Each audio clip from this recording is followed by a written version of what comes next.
আমাদের মাঝে এসে উপস্থিত হয়েছেন আমাদের হাওড়া জেলা দিনিয়াত মহজ্জব মক্তব সেন্টারের একজন বিশেষ জিম্মেদার, যিনি শুরু থেকেই দিনিয়াত নিয়ে ফিকির করছেন, কাজ করছেন। আলহামদুলিল্লাহ, আমি তাকে অনুরোধ করব আমাদের সামনে আসার জন্য। হাফেজ সোহরাব সাহেব, চেঙ্গাইলে বাড়ি, চেঙ্গাইলে মাদ্রাসার শিক্ষক, অক্লান্ত পরিশ্রম শুরু থেকে করে আসছেন।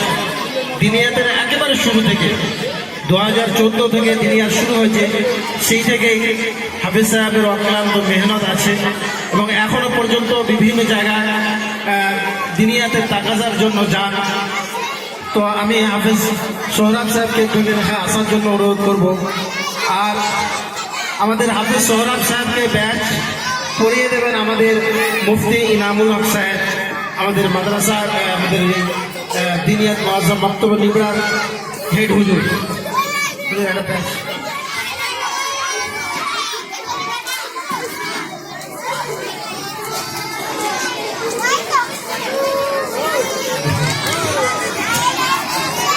তো এরপরে আমরা এই বাচ্চাদের রূপ থেকে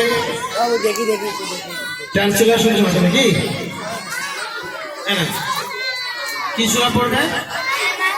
সূরাতুল মাউন। তার মানে হবে, মানে একজন আরবি পড়বে, একজন বাংলায় বলবে, একজন উর্দুতে, আর একজন ইংলিশে, তাই তো?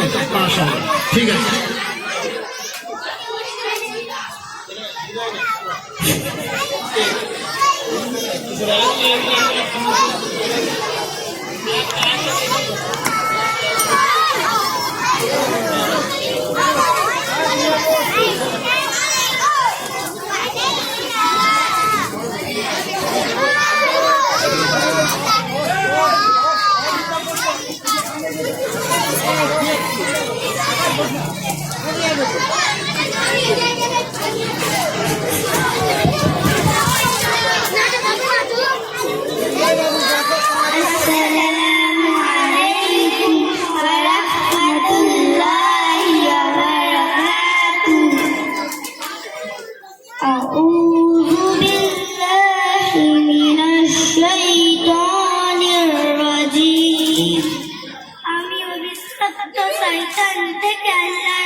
गुरु अल्लाह के नाम से जो